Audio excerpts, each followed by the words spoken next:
Namo Bhagavate Vasudevaya. Om Namo Bhagavate Vasudevaya.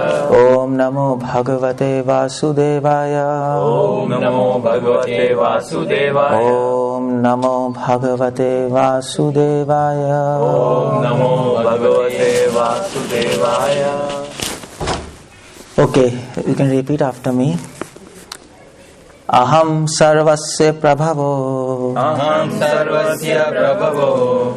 Mattah sarvam pravartate. Mattah sarvam pravartate. Iti matva bhajante mam. Iti matva bhajante mam. Buddha bhava samanvitaha. Buddha bhava samanvita. 10th chapter, 8th verse. What's the page number? 395? 405. Southbound 405. 405 page number. That's the part. She didn't get it. Okay. So this is the 8th verse. Let's chant 9th, 10th, 11th, then I'll come back. You can chant with me now. 9th verse. Mad chitta mad gata prana. Mad chitta mad gata prana. Bodhayantaha parasparam. Bodhayanta parasparam. Kathayantascha mam nityam. Kathayantascha mam nityam. Dukshanti cha ramanti cha. Dushyanti cha ramanti cha. 10th verse. Tesham satatayuktanam. Tesham satatayuktanam. Bhajatam priti purvakam. Bhajatam priti purvakam. Dadami buddhi yogam tam. Dadami buddhi yogam tam. Yena mam upayanti te. Yena mam upayanti te. 11th. Tesham evanukampartham. Tesham evanukampartham. Aham ajnanam jam tamaha. Aham ajnanam tamaha. Nashyami atma bhavastho. Nashyami atma bhavasto. Jnanadipena bhasvata. Jnanadipena bhasvata. So, in these 4 verses, Krishna is telling about himself, about his devotees, and about his devotional service. That's what we have to know. There are 3 topics we should be clear: God, his devotees, and the service of his devotees to God. I'm sorry, I think I have the wrong page number. 429 on hardbound. Oh, no. Sorry. Hardbound is 4. Everybody has got it now? Yeah, we have. Oh, he also didn't get? On the soft. 4 and 5. What page is it? 405. 405. Oh, okay. Thank you.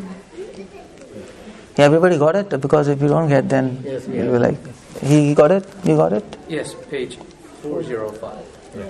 I got it. Yeah, 8 words. 8th? 8 words Okay. is 405. Okay, so 8th verse is talking about God. 9th verse is talking about his devotees. And 10th and 11th verse is talking about his devotional service. So these 3 topics we should be clear if we want to understand God. That is what is Bhagavad Gita all about. In the initial chapters, first to 6th chapter, Krishna talks about his service and about himself also a little bit, but mostly about his service. And from 7th chapter to 12th chapter, Krishna is talking mostly about himself. Who am I? And also about service, both things.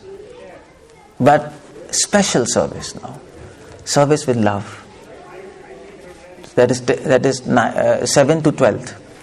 And 13th to 18th chapter, Krishna is talking about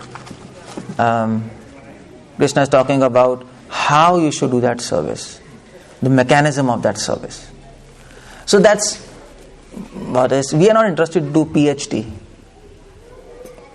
We are interested to know who is God, only to that extent how much he wants us to know. And that is why we read Bhagavad Gita. We are not teaching you Vedas and Upanishads, no? Is it? You can argue, why you are not teaching us Vedas and Upanishads? Why only Gita? You're Gita fanatic or what? It's not like that. The point is, Gita gives us the right amount of information which we need to get out of this material world. That's all. That's all you need, no? You don't need to become scholar and PhD and stay here. What's the point? I mean to say, if you're in a prison house, you just need to know how to dig a tunnel and get out. You don't need to know anything else. You don't need to know how to make iron bars, metallurgy. No, you have to use iron. So that is Bhagavad Gita all about. God, His devotees and service. So 8th verse is talking about Himself. Okay, first you should know God, no? Otherwise, what's the meaning of devotees and service? So Krishna says, who am I? Anybody, people ask, no, who is God? How many people ask you? Who is God? What you are learning in Bhagavad Gita? Who is Krishna? If anybody asks who is Krishna, who is God, this is a definition. You can give this definition. There are many definitions, this is one of them. But this definition is interesting because this is given by Krishna Himself. So this is the most perfect definition of God. By God Himself. This is me. So don't forget these verses. You go home, remember these 4 verses. Just cram it, just like these students are cramming. You should cram it, okay. Okay, so what Krishna says, who am I? Aham sarvasya prabho. So aham sarvasya prabho. Aham means I. Word to word meaning you can see. Prabhupada writes. Sarvasya means of all. And Prabhupada in translation he writes, I am the source of all spiritual and material words. You are seeing translation also? Anytime if you don't understand, please tell me. If you lose a track, tell me you've lost the track. So I am the source of all spiritual material words. This is first thing. Aham sarvasya prabhaho. Interestingly, Prabhupada starts his purport by a statement. Now you come to the purport of this verse. Prabhupada writes, a learned scholar, everybody got it? A learned scholar who has studied the Vedas perfectly and has information from authorities like Lord Chaitanya and who knows how to apply these teachings can understand Krishna is the origin of everything in both material and spiritual words. See? So the point which Prabhupada is raising is about getting this information that Krishna is a Lord of spiritual and material words from some authorities. The point is, there are so many spiritual people all around the world. Very few know that Krishna is the source of everything. Aham sarvasya prabhu, material and spiritual word. Now this, if you read the purport, Prabhupada is bringing the point. The first point is saying, if you don't go to authorities, you will not even come to know who is God, let alone devotional service. And that's what in India happens now. If you ask who is God, everybody. There are also many sadhus. Where? In this temple also there are sometimes many sadhus. So the point is, you have to be clear who is God. Otherwise, what's the point of doing anything? I mean to say, when I left my home in search of whatever, spirituality. So I was traveling all around India, Hardwar, Mount Abu, Gujarat, South India, all temples I went, Tamil Nadu, and I was asking just one question, who is God? And specifically, what is the definition of God? I was asking this question, what is definition of God? Who is God? To a certain extent, people told by their own idea. Some people told God is light. Some people told God is nature. Is it? Some people told you are God. That I couldn't digest. I am God. This is nonsense. If I am God, I am searching for God. That didn't click. But many people, it clicks to them. I am God. But it doesn't make any sense. No, it doesn't make any sense. If you're God, then why you're suffering? That's the first question. No, God doesn't suffer. Is it? If you're God, why you're ignorant? God is not ignorant.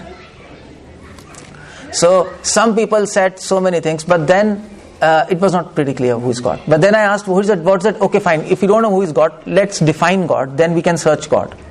If I don't have a definition who is God, how can I search God? And that question nobody can answer. Nobody has answer. If you ask any saint, just ask him this question. If you want to know whether he's a saint or a cheater or whatever. Now it is such a problem. So many cheaters. So just ask, what is the definition of God? Most likely you will not get any definition. Most likely people will say God is indefinable. People say no, like that. God is indefinable. God is light. You can't understand God by your small intelligence. Just meditate. That's what people say. But that's not the right thing. How do you meditate on somebody if you don't know what's him? What is the definition? What to meditate on? What do you do? So it just becomes confusing. So Krishna says, I am the source of all. This is the first point in definition. I am the source of all. So you have to go to authorities. So you have all heard about Vaishnav Sampradayas, no? 4 schools. You should go to 4 schools, ask them. Everybody will tell Krishna is supreme. And the second statement Prabhupada writes is, here, of everything, Krishna is source of everything in material and spiritual words. Now what is there in material world? What is there? From a philosophical point of view, what this statement means, Krishna is source of everything. From a philosophical point of view, this statement means Krishna is source of what is time? What do we find in material world? Time and space? No. Time and space. He is source of time and space. Second, he is source of this matter. We see matter. Earth, water, fire, air, ether. He is source of this. Mind, intelligence, ego. That's also his source. Okay. What else do we find in this material world? Tell me. You find time. You find matter. What else? What is there? What do you see? Living entities. Okay, living entities. All of us. Spiritual souls. He is source of all the souls. What else you find?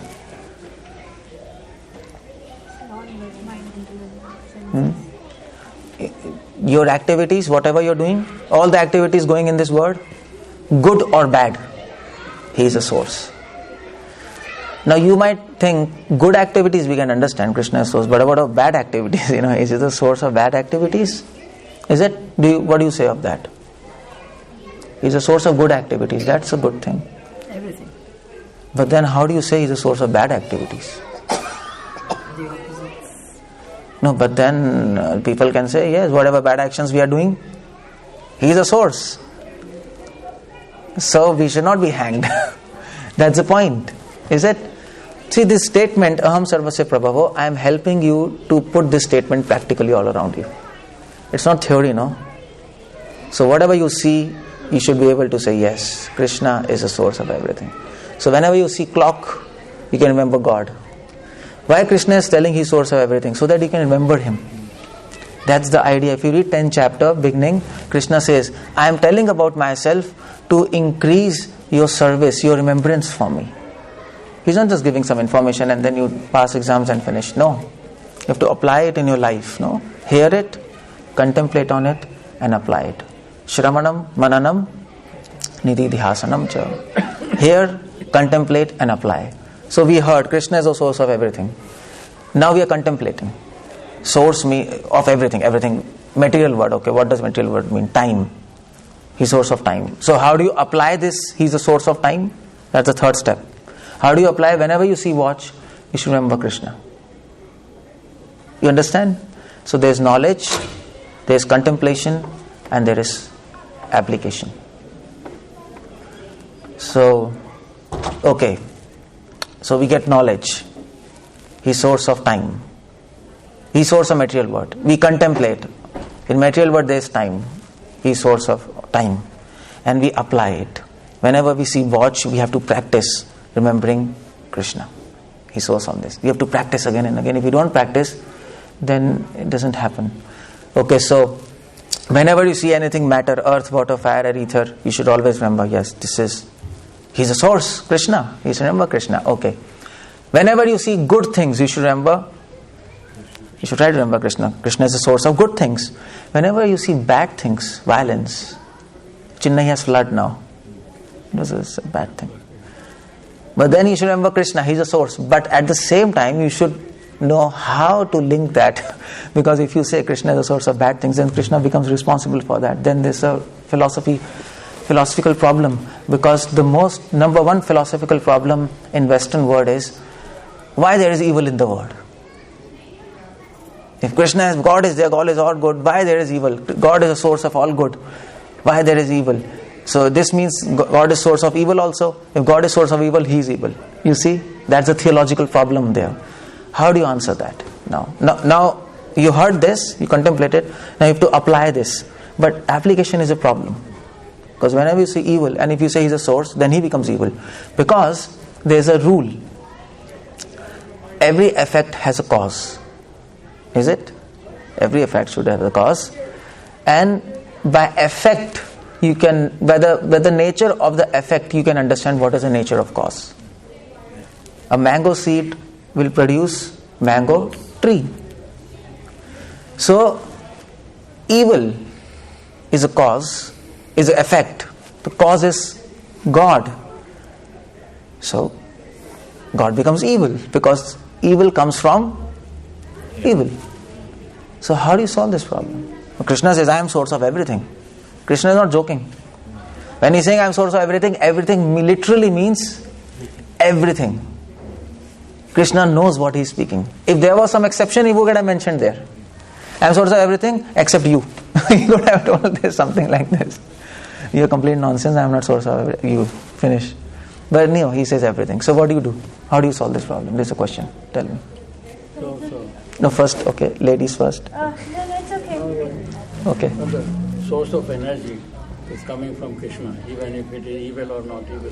Okay, good. Yes, then, so? So the source, that is the source of energy. That is why, that is the reason. Okay, can you explain it? Maybe you're just near, but not to the point. You're near. Okay. That's good. This happening, the source and effect, cause and effect. So, No, but then we can say he is evil because evil comes from evil. without energy, nothing will happen. You need energy to create for action. Okay, you are near, you are somewhere near. Required to You move need anything. both for the action. Matter Matter and spirit, you need both to Yes, yeah, a for little the bit. action. of For the energies are action, there. yeah. What's that? Well, I was gonna say, isn't there like, because you have individual soul and then you have another soul inside, so you do for individual. No. That becomes confusing. No, Oh, okay. you are just soul. Okay. Keep it simple. A super soul, but we are not talking. Yeah, there is some super soul. God is there, no? Yeah. And we are soul, but we are talking about soul. We do bad things, good things, even bad things. Krishna is a cause. If you do a murder, Krishna is a cause. That's philosophy. But practically, if you apply, it might be dangerous, If you murder and court judge says you are hanged, no, Krishna is a cause. I read in Bhagavad Gita class. Catch Deepak Prabhu, or catch me. They taught me, so okay, fine. So, what's your answer? Now, this is called contemplation and this is called application. So, whenever you read Gita, don't just read it. Contemplate, then apply. Then try to put it in this word. Because Krishna is not talking theoretical. He is trying to teach you how to look at this word. Because your observation matters. What you look, that you think. What you think, you start feeling that. What you feel, you act on that. And that will decide the course of your life. Is it? So what do you say? Well, I don't know. Something just came to my mind. I was thinking about tamasic, rajasic, and No. I don't know. So, but that's different. Tamasic, rajasic, just leave What that. you're talking about is something. Okay. Yeah. Now here's the answer. See, Krishna is a source of good and bad. Krishna says then he is.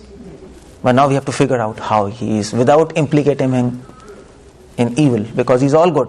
That's what we know. So, example is given of, you were telling about energy. So, just like electricity, you get electricity.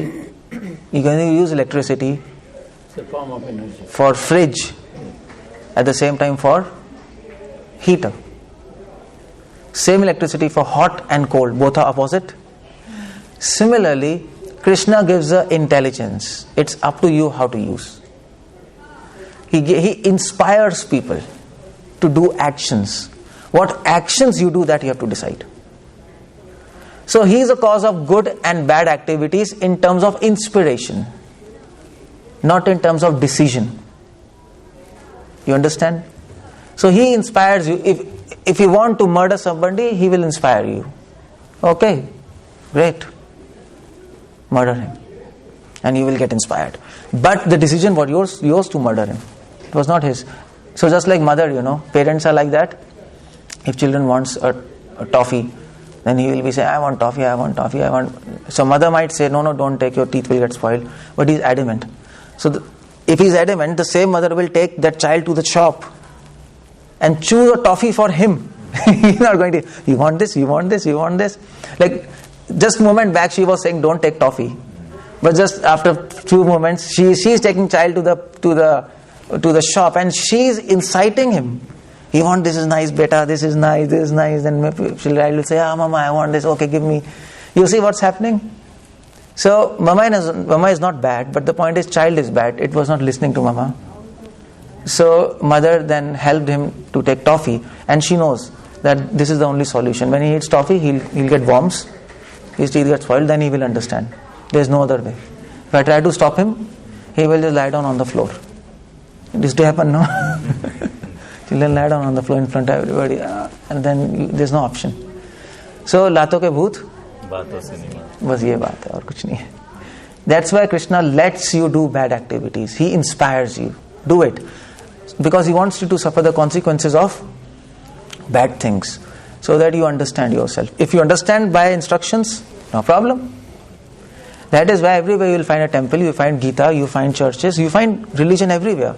If you can understand and get it, no problem. If you can't understand and get it, then okay, fine. Then Krishna says, okay, I'll take you toffee shop. I'll give you toffee, the best toffee, and then you suffer. And then you will understand what's going to happen. You understand? That's why Krishna is the cause of everything, but he's not responsible for everything. That's the difference. Krishna is the cause of inspiration, but not decision. And because he's not cause of decision was yours. He is not responsible. You got my point? You understood? So this is how you have to understand. That is why you need Gita. Because India, everybody knows, Bhagavan sab kuch karne wale hain. Everybody knows God is doing everything, He's cause of everything, but they don't know how He's cause of everything. That's the point, no? Okay, this is application, okay, good and bad, okay. So whenever you see good, you should see Krishna as a cause. Whenever you see bad, Krishna is a cause, because Krishna inspires everybody, okay? Behind the scene, Krishna is there, okay. So what else is there in this material world? Tell me. Good and bad activities. You yourself, your cause is Krishna, no? Is it? Our cause is Krishna. Senses. This body, soul, everything, the cause is Krishna. He is a creator. So how do you apply this knowledge? Practically. So whenever you see yourself in mirror, what you should think? What you should think? You should think this person who is in the mirror, Krishna is the cause. So whenever you see yourself, you should remember Krishna, not yourself. That is this statement, aham sarvasya prabhavo. Generally we don't do like that, no? We see ourselves in mirror, we think about ourselves. That's the point, no? But if you have this knowledge, if you can understand this statement, aham sarvasya prabhavo, whenever you see yourself in mirror, you remember Krishna. You see, this is Krishna consciousness. You're getting the point? You're becoming conscious of Krishna slowly. But it's just one statement. Aham sarvasya prabhavo. Whenever you... so what else is Krishna cause of? Krishna is cause of time. I told you. So whenever you waste time in your life, not connected to Krishna, then you should think, my God, this time belongs to Krishna. You can't waste that time. So generally we say, generally people say, I wasted my time. No, people say no. What I was doing, I just wasted my time. I was hanging around, wasted my time. Actually, that statement is wrong. So what is the real statement? I wasted Krishna's time. Yeah, I wasted Krishna's time actually. This is not your time. So if you understand this statement, you can't help becoming Krishna conscious. It's impossible if you understand this. You cannot forget Krishna because nothing is yours. Your life is not yours. Your breath is not yours. You can't waste breath. Your thoughts are not yours. We think we can think anything. Krishna says, I am source of everything. So Krishna is source of your thoughts. So we think I can think anything. You can't think anything. These thoughts are not yours. You have to think about God. You have to think what God tells you. You can't afford to think anything. So you see how deep this statement is? Aham sarvasya prabhavo. Prabhupada writes all this in purport. Go and read. And Prabhupada interestingly brings the point of demigods in this purport. Krishna is a source of Brahma, Shiva, Durga. Krishna is source of everything. He was first. What's that verse? Here, if you see it, italics in the first paragraph. Yes.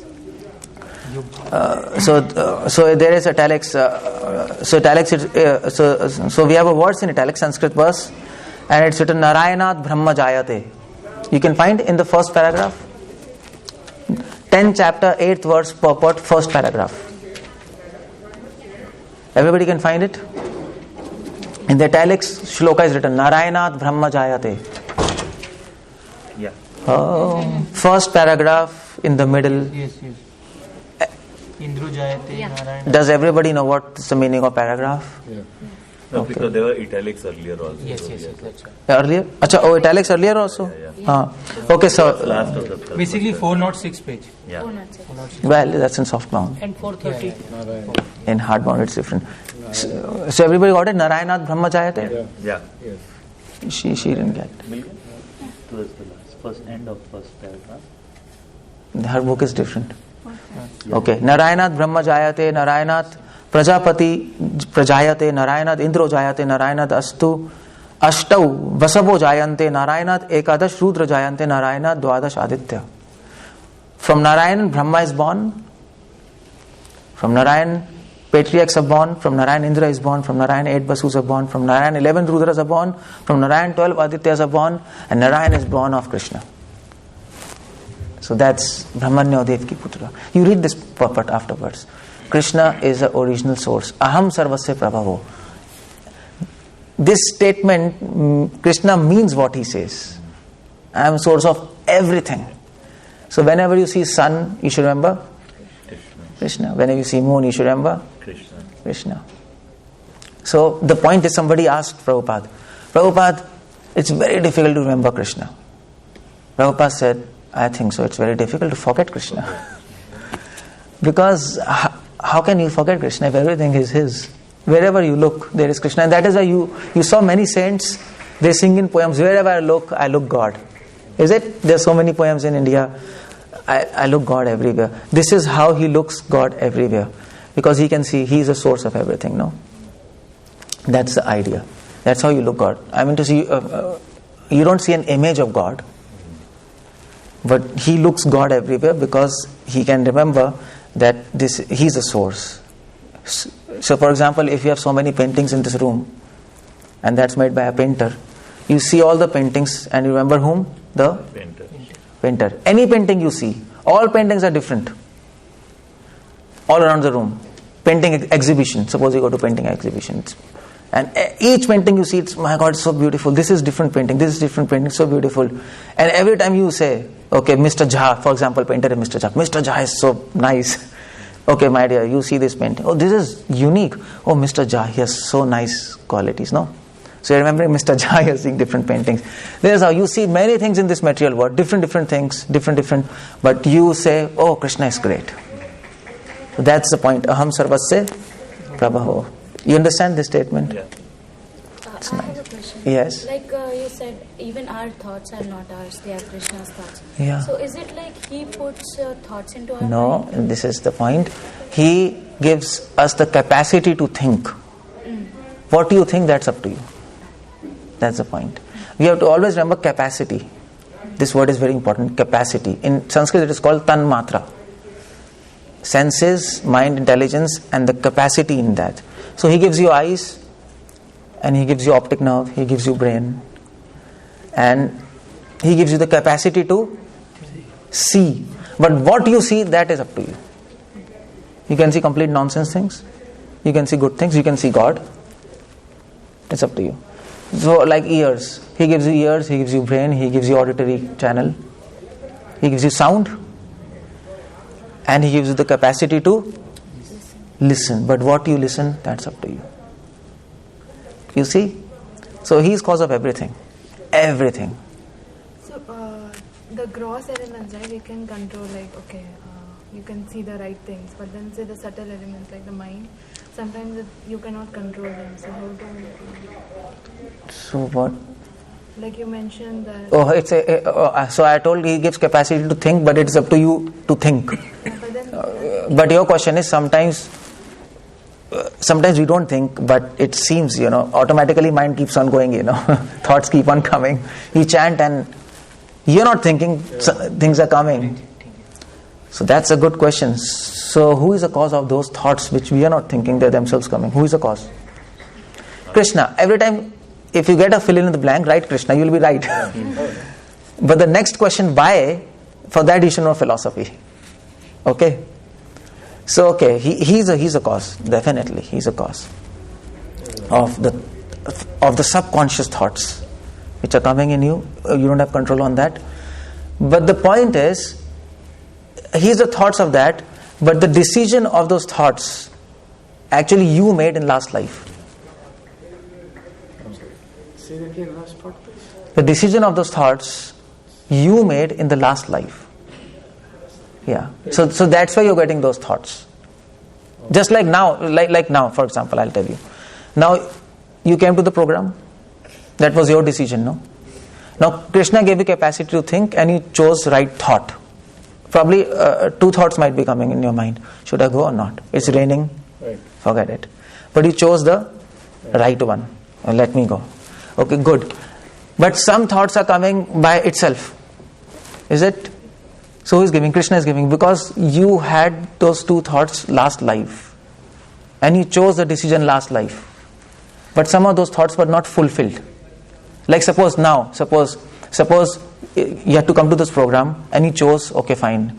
2 thoughts are coming. I should go to program, I should not go to program, okay?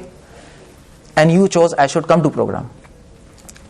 But somehow, it's an imaginary example, somehow you are not able to make to this program. Okay, your family stops you, and the next time program is there. Next time also you choose. Okay, I should go, and next time also you're stopped. Third time you choose, you will get accident. You are on bed, and you cannot come here, and then you die. So next life you're born, you become old, and then what happens is automatically thoughts will come. I should go to temple. You understand? So that decision you made in last life, but somehow that decision you could not execute. Krishna notes your decision in your diary. In his diary. He has one diary for all of you. Billions of lives, there's a diary. No? Recording machine. Yeah, probably.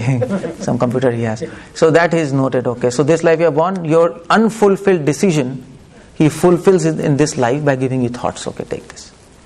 You see? So it's all, that's also our decisions. You're responsible for that. Like vibration from Krishna. Yeah, you can do that. He will inspire. Okay, good. So you understand? So, okay, I was right. So, okay, you see, past life, present life, so also the actions that you've done could have been fulfilled. You have to correct it in this life. Yeah, you have to correct it in this life, yeah. You understand? So that's why it's complex. It is not just this life. Previous lives it's going... so that is why some people have thoughts of killing. Some people have thoughts of stealing. And in fact, there's a disease called as kleptomania. You know this? Right. These people have... Rich people, they have forceful thoughts to steal. And all the psychiatric patients, maniac patients, they have forceful thoughts. They can't stop. If you ask these patients, because I was working in psychiatric department, if you ask this patient, why are you thinking all these things? He says, it seems somebody's inserting thoughts. And in medical field, we have a particular symptom, insertion of thoughts, schizophrenia. In that, there's a symptom, insertion of thoughts. Somebody's inserting thoughts. So who is inserting? Somebody else? No. Actually, that was his decision in previous lives, but he couldn't execute that decision. And that decision became strong. He couldn't execute, he died. So now Krishna noted it. Now he's giving you those thoughts now. Okay, fulfill your decision in this life. Do it, execute it. Okay, you understand? For your present life, like if you're here and you're trying to concentrate, and then all of a sudden you remembered, oh, you forgot to do your laundry. Things like that. So what you have to do, the only trick to do this is, when you chant, there will be many thoughts, is it? So what you should do? Yeah. So what you should do, don't fight with those thoughts. Don't fight with mind. You will not. Them. Yeah, you will not. What park? Like, okay, I'll finish this. Yeah, so you'll not be able to fight with it. It's impossible. What you do is, you should understand that you are not this mind. That's a knowledge. Second chapter, you are not this mind.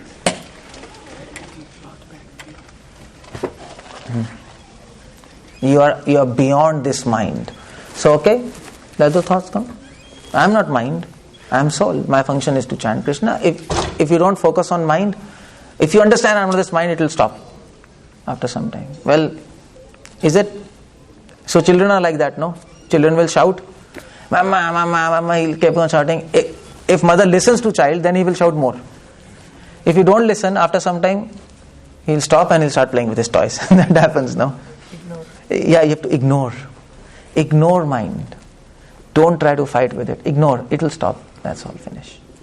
You got my point? That's a technique to chant. So, but the problem, why people cannot chant is because they start fighting with their mind. Have to stop. Okay. So, okay, fine. So, why I dedicated so much time to this statement, to help you understand. You just don't have to read.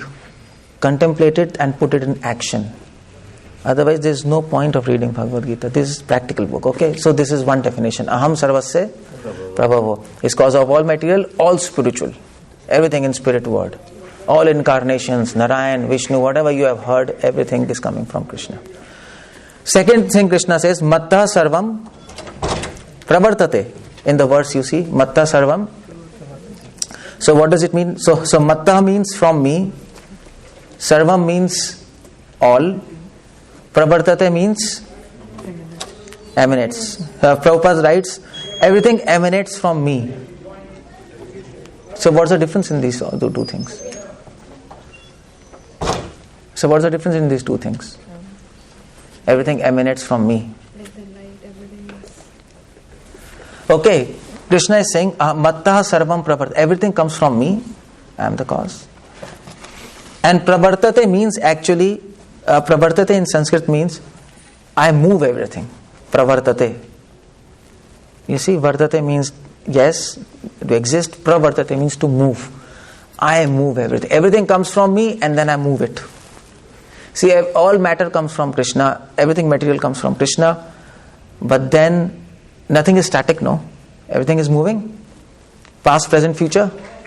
In form of time, I move everything. Everything keeps on moving. There's action. There's a lot of action in this world, no? I inspire people to fulfill their decisions. They're doing actions. What? Bad, good, bad, good. I am the mover. That's very important to understand. Because all actions, all movement comes from Krishna. You know why this is important to understand? This line is important to understand to counteract scientists. Now what do scientists say? Everything comes from Big Bang, no? Is it? And how do planets move in the solar system? Planets are going around solar system, sun, no? How do they move? Gravity. They move with gravity?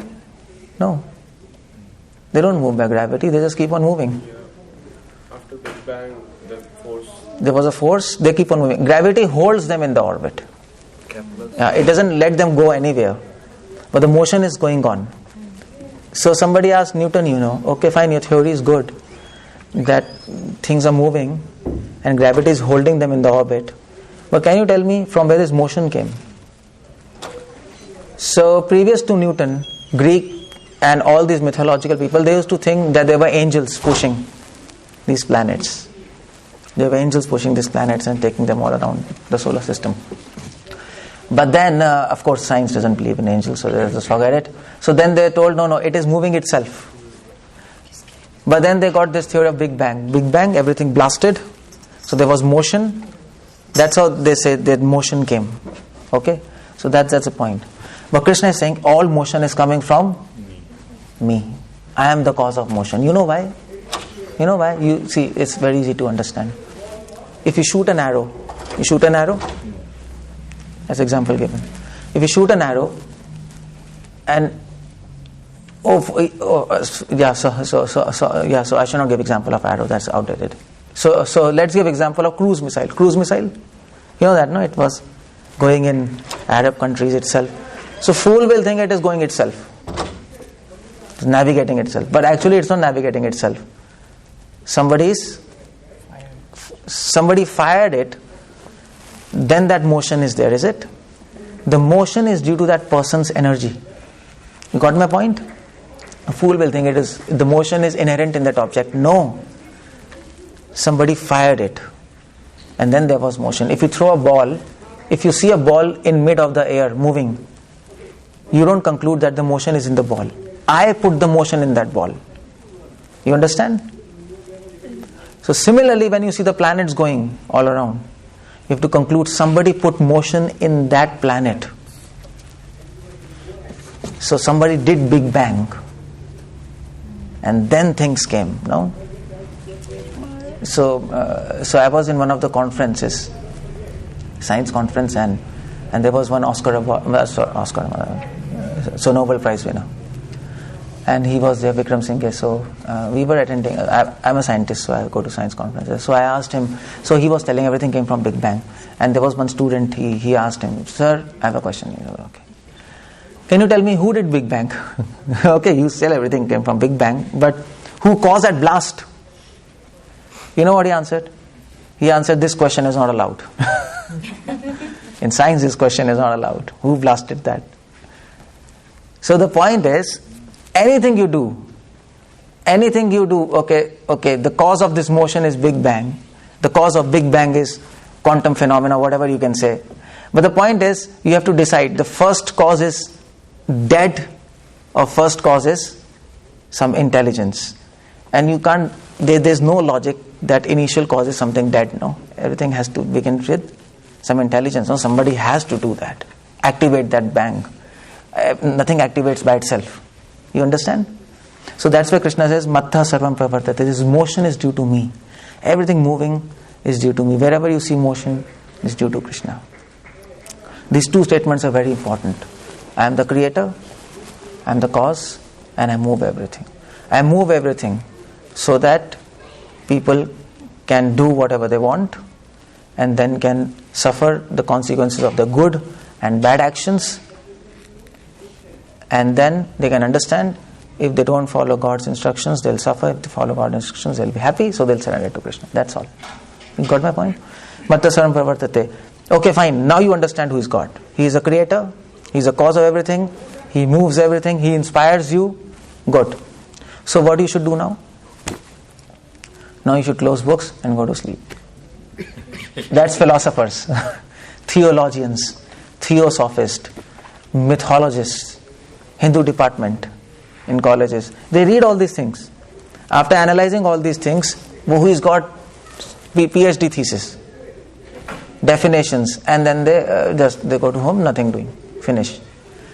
So Krishna argues for that. Krishna says no. Krishna says the purpose of knowing me is to iti matva bhajante mam. You see this line, 8th verse, 10th chapter, iti matva bhajante mam.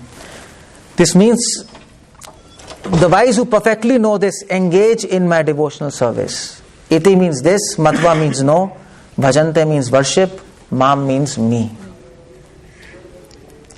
A wise who knows me, they worship me. They serve me. The purpose of knowing God is to serve Him and love Him. Otherwise there is no purpose.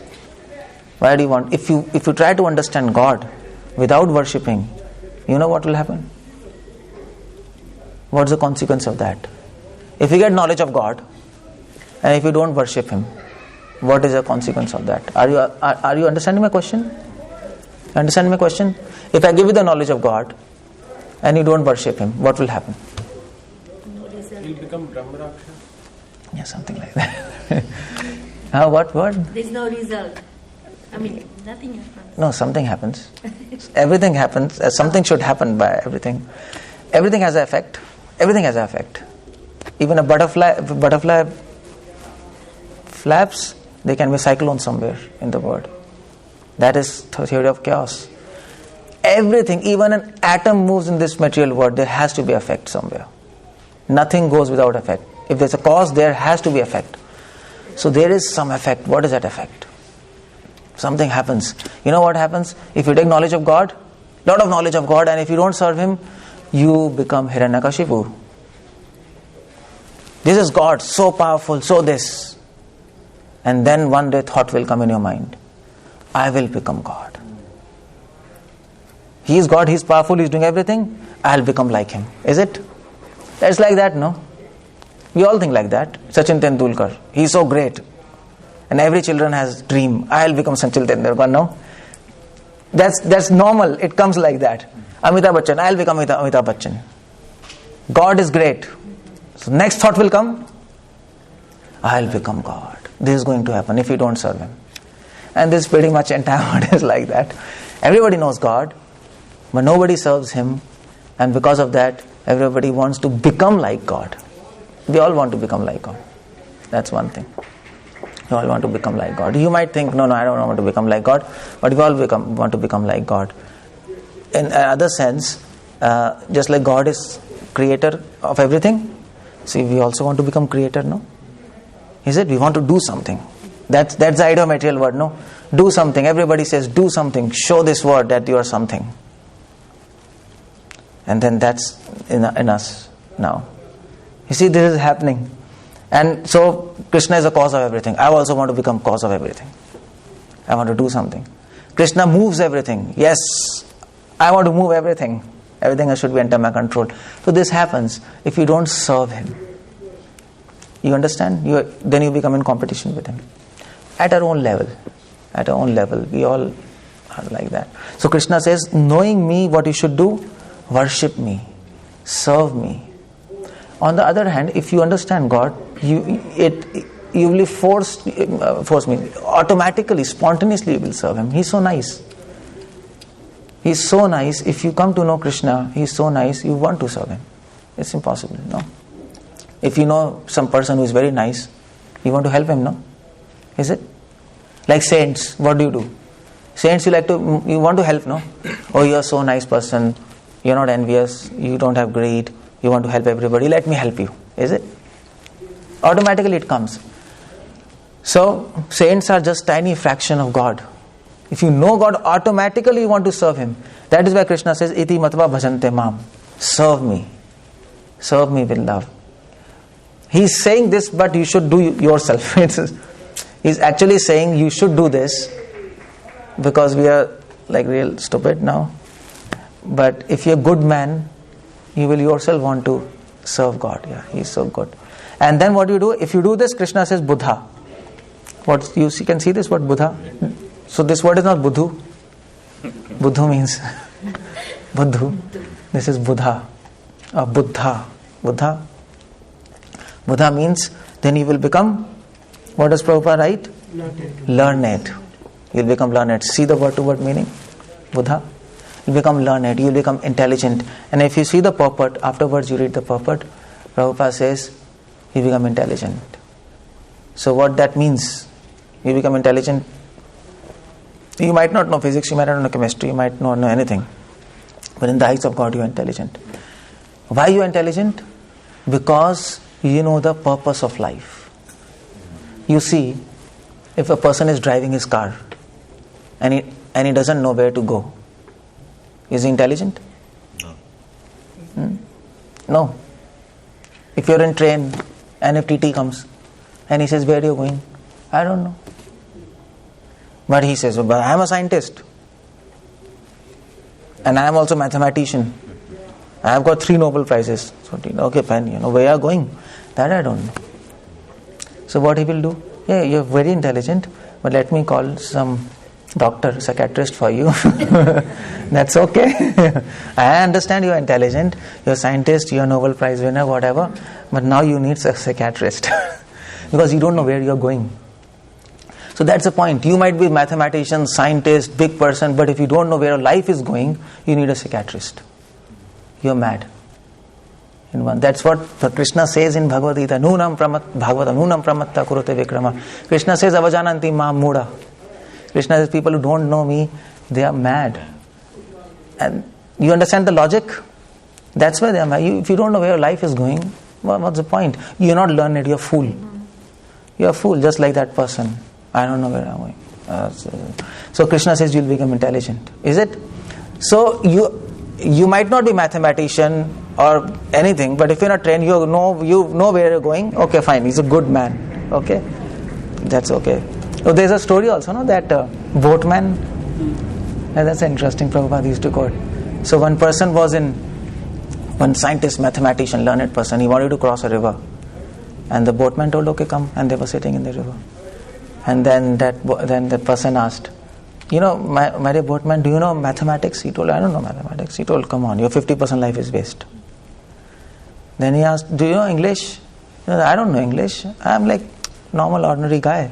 He said, "Your 70% life is waste." And then he asked, "Come on, so at least you should know something about biology and about chemistry of water. You're on water."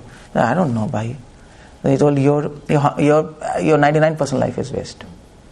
And then a storm comes and boat is like this, it's about to drown. So the boatman asked, "My dear sir, do you know swimming?" "No, I don't know. Your 100% life is waste." And he jumps and swims across. So that's the point. If you don't know Krishna, your 100% life is waste. You might know whatever you want. You're a fool. That's all. You're not wise. It is good to become wise in eyes of God, rather than becoming wise in eyes of people. That counts, no? That counts more. If Krishna says you are wise, if entire world says you are fool, and if an entire world says you are wise and Krishna says you are fool, what would you choose? If God says you are fool, entire world says you are wise, then of course, then definitely a fool, because he is perfect, no? So Prabhupada used to say in his lectures, if you have a meeting of donkeys and some donkeys praise another donkey, you are the wisest person in the entire world. All donkeys praising another donkey. Does it count anything to you? Does that donkey become wise? If all donkeys around the world, they say this donkey is the most wisest person, does he become wise? Absolutely not. Because we know they all are donkeys. Similarly, if everyone says you're wise, you don't become wise. Because opinion of people doesn't count. Opinion of God counts. And that is why Socrates was the wisest person in Greece. You know Socrates? He was the wisest person. He didn't have education. He didn't have money. He didn't have food to eat. You read his life history. His wife was like messed up with him. But he was very wise. He knew that he's not this body, he is soul. And there was a oracle from the sky. A voice came. Socrates is the wisest person here. Yes, you read Greek mythology. There was Greek history, not mythology. Sorry, history. And there was a voice. Everybody asked, who is to gods? Priest asked, who is the wisest person? They were thinking they will say them. They said, no, you're all fools. Socrates is the wisest person. And when they asked Socrates, are you wisest? Socrates told, no, I am most foolish. That is the most wise person. So you see Buddha. So you don't, from Buddha you become Buddha. You become wise if you know Krishna. Otherwise you're a fool. Okay, Buddha. And then what Krishna says, now this is interesting. He says, Bhava Samanvita. When you become intelligent, then what happens? Bhava Samanvita. This word. Can you see this word? 8th verse, 10th chapter, 8th verse. Bhava Samanvita. Prabhupada translates this as, yeah. So what's the meaning of bhava in Sanskrit? Literal meaning? Emotions, feelings. Prabhupada doesn't translate like that. Prabhupada says with great attention. Prabhupada translates bhava as attention and determination. It's very important. If you come in this purport, I'll show you something. This is nice.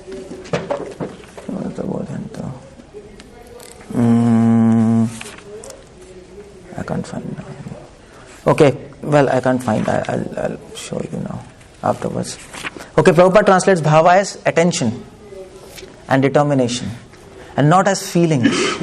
If you know God, you become learned. And if you become learned, then you can serve God with great attention and determination. and this is interesting, bhava actually in Sanskrit means emotions. But Prabhupada translates it as attention. Why? Because emotions help you to become attentive. Is it? That's the idea, no? If you're emotionally linked with some person, what happens? Your all attention is on that person. Is it? That's obvious. Your child, all your attention, all parents' attention is on child, because they're emotionally linked by him. So samanvitaha, if your all emotions are with God, your attention will be on God. So how does this knowledge help us practically? Okay, good point. Well, how do you practically apply this point in life? How does it help us? It helps us, because in India if you go, many people will say, I love God.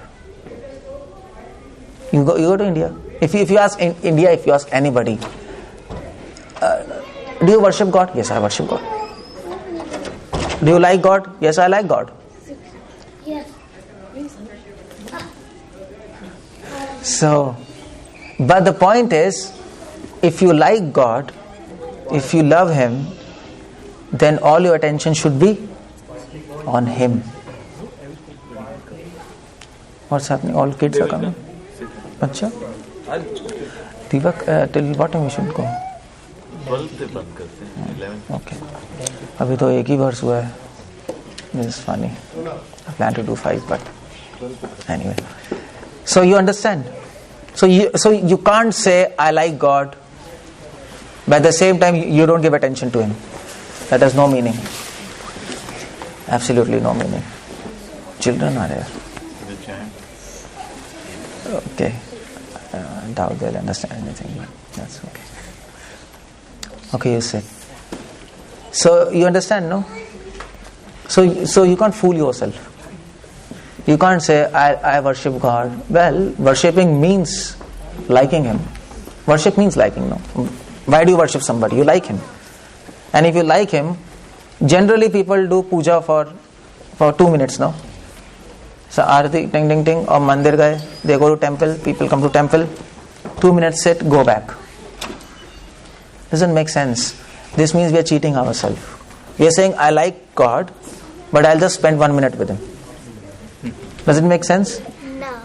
No. If you like your friend, how much time you spend with him? You spend a good amount of time, no? Is it? So similarly, if you like God, then you have to spend time with Him by chanting, by hearing about Him. And if you don't spend your time with Him, and if you say I like God, then you are fooling yourself. That's all. You're cheating yourself. That's why Krishna says Buddha Bhav Samanvita. Samanvita is a Sanskrit word. Samanvita means all your emotions are in one person. All your emotions. Samanvita, harmonize. You harmonize in God. Your life is for God. So anywhere you find opportunity, if you know God, if you like Him, anytime you find opportunity, you will give time to God. That's the idea. Is it? It's like that. And nowadays what happens? People, as soon as they find time, what they do? Facebook. Phone, Facebook or video games. I have seen adults playing video games in America. I'm shocked. People play video games. Adults in planes, they're playing. What is this? Is a funny country. In India, at least, it doesn't happen. Adults don't play. Everybody's bacha. It seems like that. Their body is adult, but the mind they are child. Yeah. Sometimes it becomes easy to like someone or get emotionally attached entirely when they are in front of you or you are with them. Physically you see. Yeah, it will naturally happen. So, but in the case of God, even though we know that He exists and we believe in Him. But you don't. But then if we don't see Him, that kind of emotional connection, it's not as much as compared to what would be with a real person. Attachment happens more than seeing by hearing. Because if you see some person, suppose if you go to a movie, there's no sound, no dialogues. You can see for millions of lives, Amitabh Bachchan, you will not become attached. There has to be sound, music, no? In the picture, his dialogues. And then you hear about him from others. That's how attachment happens. By yourself hearing from him will not make you attached. Rather, it might make you envious of him. Is it? If that person says, I am like this. Come on, crap, I want to hear you like this. Get lost. It doesn't happen like that. But if you hear from a friend, that person is great and this person did like this, then you, Is it? So that's how we become attached to heroes and movie actors. We don't become attached to movie actors because they came to you and told, I am like this. Is it? Any movie actor came and told you? They never met you, in fact. You just saw him in that movie screen. But then somebody told you, Amitabh Bachchan is like this, or maybe then he's nice. So you become attached by hearing from somebody else about him, not from him directly. You understand? And that's the concept coming in the next verse. So, how do you become attached to God? Not by hearing from God. More is by hearing about him from somebody else who loves him. That's his devotees. That's why this class is happening. Understand logic? So that's how you become attached. Rukmani became attached like that to Krishna. She was hearing from devotees. Mathura, they were wives of Brahmanas. They become attached simply by hearing. And many people were with Krishna, they did become attached. Shishupal, he was with Krishna, he did become attached. He became envious of him.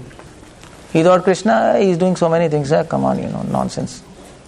Why he doesn't show himself? Why doesn't he show himself? Yeah, this is a good question. Well, he has shown himself in form of deities. I mean, if he would have shown himself, then it would be easy to get attached. If he just thinks it would be easy for you now. But before you were introduced to Gita, it would not have been easy. For people who have no knowledge, if Krishna reveals himself to America, what they'll do? You know what they'll do? We think it's a matrix. Some hallucination is there. They will have their own theories. This Dawkins, Richard Dawkins. Richard Dawkins? So he's a big atheist and evolutionist. So he was having an interview. Like his whole life is dedicated to show God doesn't exist. And he has blasphemed God in his book. God is nonsense, this. So that interviewer asking, Dawkins, you are a big scientist, you are a big evolutionist. You don't understand what you're doing. You're blaspheming God. And you're saying God is not there. So Dawkins tell, I mean to say it's science, By science, I'm a scientist, I don't believe in God.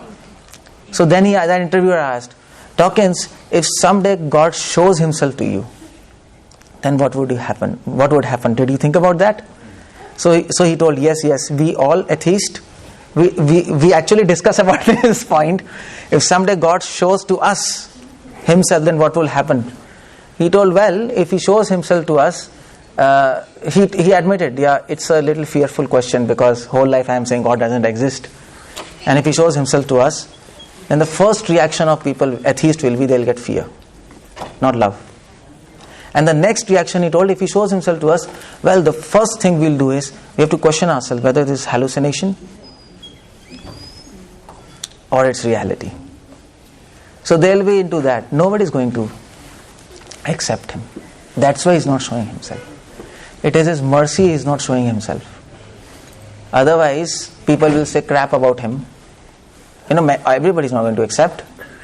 And then they will say, we don't believe this is some illusion, some trick of somebody, and they'll do offense, and they will be more in problem rather than they are now.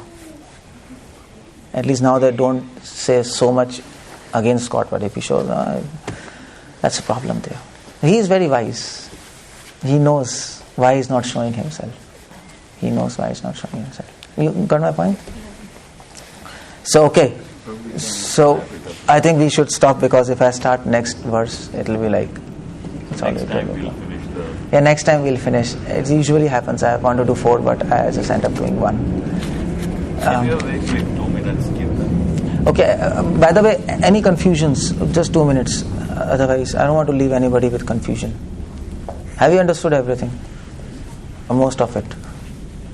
So, okay, if you have understood, let me ask you a question and then you answer me and then we'll finish it off. Okay, if somebody asks you what is the definition of God, what you will say?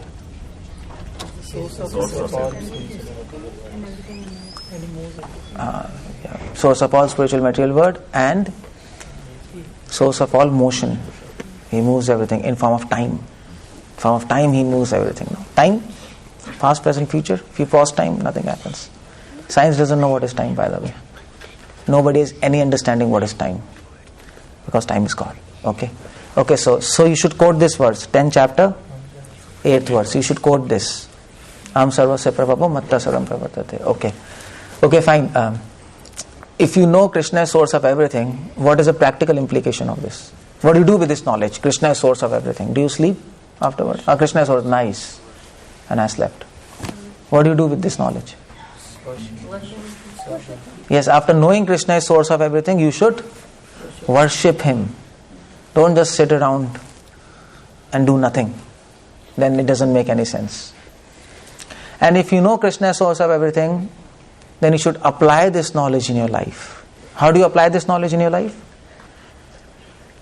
Now you know Krishna is source of everything. Now you go out of temple. You walk out of temple after knowing Krishna is source of everything.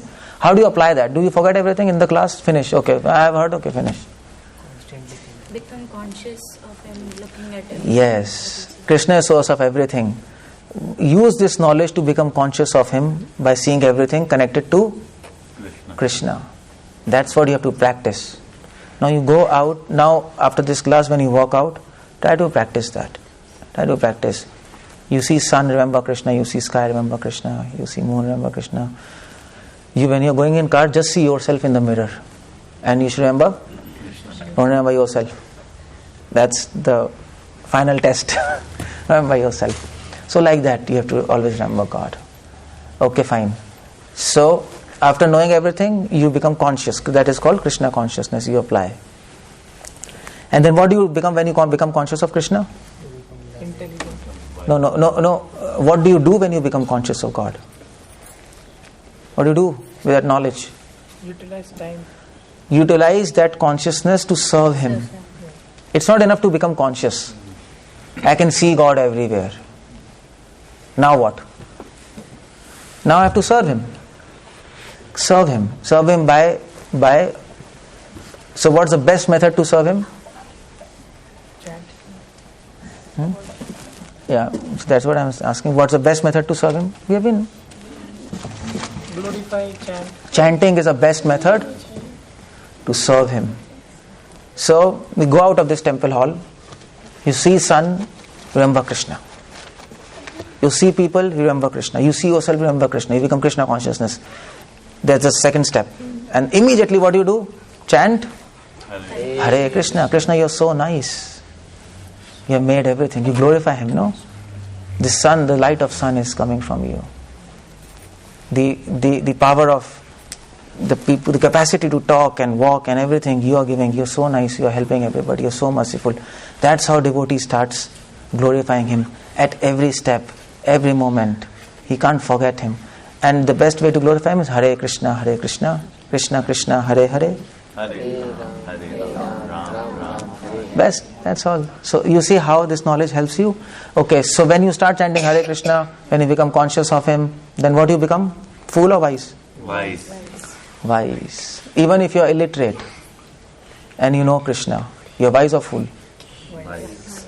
You are wise in eyes of God, maybe fool in eyes of people. That's another thing. But if you don't know Krishna and you have triple PhDs, you are a fool actually. And what example you will give for that? If somebody wants to example for that, how can you say this? What example? Just a minute. I want to ask her. No problems. Sorry. That's okay. What's the example you're going to give? If these people are with PhDs and so forth, but they don't accept Krishna, then they are a fool. So what example you'll give? I mean, somebody can argue with you. How can you say they are fools? Some example you have to explain them, no? They'll argue with you. I'm going to pass them. Okay, let us pass. Okay, what example? Okay, boat example. I gave boat example. You remember boat example? Is it? That PhD scientist, he didn't know how to swim.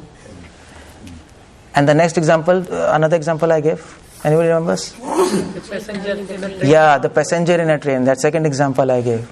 If the passenger doesn't know where he is going, He might be PhD, CHD, PhD, MHD, whatever he might be. He needs a psychiatrist.